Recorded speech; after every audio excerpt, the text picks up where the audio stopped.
ഒപ്പം CPM നേതാവ് KS Arunkumar കൂടി ചേരുന്നു.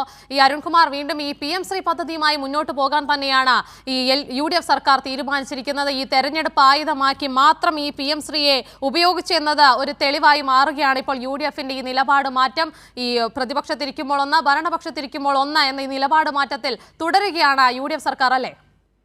തീർച്ചയായും തെരഞ്ഞെടുപ്പ് സമയത്ത് ഏറ്റവും വലിയ പ്രചരണമാണ് PM ശ്രീയുമായി ബന്ധപ്പെട്ടുകൊണ്ട് ഇടതുപക്ഷത്തിനെതിരെ ഉപയോഗിച്ചത്. അപ്പോൾ SSA ഫണ്ടിന്റെ വലിയ കുടിശ്ശിക വരികയും കേരളത്തിന്റെ വിദ്യാഭ്യാസ മേഖലയിൽ കുട്ടികൾക്കായി നടപ്പാക്കിയ നിരവധി പദ്ധതികൾക്ക് കേന്ദ്ര വിഹിതം കിട്ടാതെ വന്നപ്പോൾ ഉണ്ടായ പ്രതിസന്ധി സാഹചര്യമെല്ലാം നമ്മുടെ മുന്നിലുണ്ട്. ഏതായാലും ഇടതുപക്ഷം അത് മരവിപ്പിക്കുകയും കെപ്റ്റിൻ അബയൻസിൽ വയ്ക്കുകയും ചെയ്തതും നമ്മുടെ മുന്നിൽ കൃത്യമായിട്ട് തെളിവുകളുണ്ട്. ഈ ഗവൺമെന്റ് വന്നതിന് ശേഷം, UDF ഗവൺമെന്റ് വന്നതിന് ശേഷം കേന്ദ്ര ഗവൺമെന്റ് അയച്ച കത്തിൽ പൂർണ്ണമായും അത് കൃത്യമായി സൂചിപ്പിച്ചിട്ടുണ്ട്.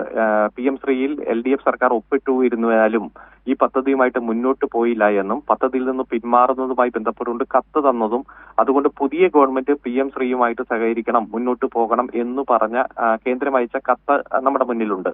അതോടൊപ്പം തന്നെ ഈ സമാന സ്വഭാവമുള്ള മറ്റൊരു കേസിൽ സുപ്രീം കോടതിയിൽ തന്നെ കേന്ദ്ര ഗവൺമെന്റ് സമർപ്പിച്ച അഫിഡവിറ്റിൽ PM ശ്രീയിൽ LDF ഗവൺമെന്റ് ഒപ്പിട്ടു, പക്ഷെ അതിൽ നിന്ന് പിന്മാറി ഞങ്ങൾ ഈ പദ്ധതിയുമായിട്ട് സഹകരിക്കുന്നില്ല, തുടർന്ന് പോകുന്നില്ല എന്ന് പറഞ്ഞ് കേന്ദ്രത്തിന് കത്ത് തന്നുവെന്നും നിലവിൽ PM ശ്രീയിൽ കേരളം അംഗമല്ല, തുടർന്ന് പോകുന്നില്ല എന്ന കാര്യം കേന്ദ്ര ഗവൺമെന്റ് തന്നെ പരമോന്നത നീതിപീഠമായ സുപ്രീം കോടതിയിൽ കൊടുത്ത അഫിഡവിറ്റിൽ സൂചിപ്പിച്ചിട്ടുണ്ട്. അപ്പൊ അതിൽ നിന്നും വ്യക്തമാണ് LDF ഗവൺമെന്റ് ഒപ്പിട്ട് ദിവസങ്ങൾക്കുള്ളിൽ തന്നെ ഈ പദ്ധതിയിൽ നിന്ന് പിന്മാറിയെന്നും ആ പദ്ധതി തുടർന്നു പോകാൻ ആഗ്രഹിക്കുന്നില്ല എന്നും SSA ഫണ്ട് തന്നില്ലെങ്കിൽ പോലും ഞങ്ങൾ ഈ പദ്ധതിയുമായിട്ട് ഇല്ല എന്ന് കൃത്യമായി തന്നെ കേന്ദ്രത്തിനെ അറിയിച്ചു.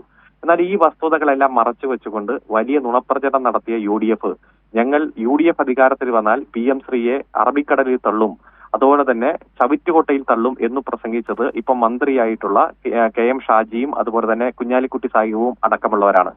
അവർ നേതൃത്വം കൊടുക്കുന്ന മന്ത്രിസഭ PM ശ്രീയുമായിട്ട് തുടർന്നു പോകാൻ തീരുമാനിക്കുന്നു എന്ന് പറയുമ്പോൾ കൃത്യമായി വ്യക്തമാണ് തെരഞ്ഞെടുപ്പ് സമയത്ത് ജനങ്ങളെ കബളിപ്പിക്കാൻ വേണ്ടി ഒരു രാഷ്ട്രീയ കാഴ്ചപ്പാട് ഉയർത്തിപ്പിടിക്കുക.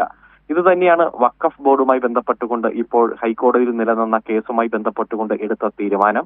അതോടൊപ്പം തന്നെ നികുതി ഭീകരത എന്ന് പറഞ്ഞ് പെട്രോൾ ഡീസലിന്റെ വില വർദ്ധിക്കുമ്പോൾ അന്ന് നടത്തിയ പ്രചരണം, ആ പ്രചരണത്തിന് ഘടകവിരുദ്ധമായി ഇപ്പൊ 4 തവണ 8 രൂപയോളം വർദ്ധിപ്പിച്ചിട്ട് 1 രൂപ പോലും കുറയ്ക്കാൻ, നയാ പൈസ പോലും കുറയ്ക്കാൻ തയ്യാറാക്കാത്ത സാഹചര്യം. മുനമ്പം വിഷയവുമായി ബന്ധപ്പെട്ടുകൊണ്ട് 10 മിനിറ്റ് കൊണ്ട് ഞാൻ ഈ മുനമ്പം പ്രശ്നം പരിഹരിക്കുമെന്ന് പറഞ്ഞതുൾപ്പെടെ നിരവധി യൂടേണുകൾ നമ്മൾ ഈ കാലഘട്ടത്തിൽ കാണുകയാണ്. അതിപ്പോ മദ്യനയത്തിന്റെ കാര്യത്തിലായാലും മറ്റ് ഗവർണറുമായി ബന്ധപ്പെട്ടുകൊണ്ട്, ചാൻസലറുമായി ബന്ധപ്പെട്ടുകൊണ്ട്, സർവകലാശാലയുമായി ബന്ധപ്പെട്ടുള്ള കാര്യങ്ങളിലായാലും, തെരഞ്ഞെടുപ്പ് കമ്മീഷനെ നിയമിച്ചിട്ടുള്ള കാര്യങ്ങളിലായാലും, വിഴിഞ്ഞം പദ്ധതിയുടെ കാര്യത്തിലായാലും നിരവധി നമ്മൾ കണ്ടു. അതുകൊണ്ട് തന്നെ ലീഗ് കൃത്യമായി മറുപടി പറയണം, കോൺഗ്രസ് മറുപടി പറയണം. ഇത്തരത്തിൽ ജനങ്ങളെ കബളിപ്പിക്കാൻ തെരഞ്ഞെടുപ്പ് സമയത്ത് ഒരു നിലപാട് ഉയർത്തുക. LDF സർക്കാർ രാഷ്ട്രീയപരമായി കൃത്യമായി തന്നെ വസ്തുതകൾ വിവരിച്ചുകൊണ്ട് നടത്തിയ ഇടപെടലുകളെ ജനങ്ങൾക്കിടയിൽ തെറ്റിദ്ധരിപ്പിക്കാൻ വേണ്ടി വലിയ തരത്തിൽ ഒരു ആയുധമായിട്ട് ഉപയോഗിക്കുക. ഇപ്പോൾ അധികാരം കിട്ടിക്കഴിഞ്ഞപ്പോൾ PM ശ്രീയുമായിട്ട് യോജിച്ച് മുന്നോട്ട് പോകുന്ന ഒരു സാഹചര്യം നമ്മൾ കാണുന്നു. ഇതോടൊപ്പം തന്നെ കോൺഗ്രസ് ഭരിച്ച സംസ്ഥാനങ്ങൾ, അന്ന് രാജസ്ഥാൻ, അതുപോലെ തന്നെ ഹരിയാന, തെലങ്കാന, കർണാടകം, കോൺഗ്രസ് ഭരിച്ച സംസ്ഥാനങ്ങളിലെല്ലാം PM ശ്രീ ഒപ്പിടുകയും ഏറ്റവും ആദ്യം രാജസ്ഥാനിൽ ഒപ്പിടുകയും BJP ഒപ്പിടുന്നതിന് മുമ്പ് തന്നെ ഒപ്പിടുകയും ചെയ്ത സാഹചര്യമെല്ലാം പല ഘട്ടത്തിലും നമ്മൾ വ്യക്തമാക്കിയിട്ടുണ്ട്. അപ്പോൾ അന്നെല്ലാം കേരളത്തിൽ ഇത് വലിയ ഒരു അപരാധം എന്ന രൂപത്തിൽ ചിത്രീകരിക്കുകയും അതിനുശേഷം LDF ഗവൺമെന്റ് രാഷ്ട്രീയ നിലപാട് ഉയർത്തിപ്പിടിച്ചപ്പോൾ അതിനെ അപകീർത്തിപ്പെടുത്തുകയും നുണ പ്രചരിപ്പിക്കുകയും ചെയ്തു. ഇപ്പോ കോൺഗ്രസ് കൃത്യമായി BJPയേക്കാൾ കൂടുതൽ വേഗതയിൽ സംഘപരിവാർ അജണ്ട നടപ്പാക്കുന്ന BJPയുടെ B ടീമായിട്ട് മാറിയിരിക്കുന്നു.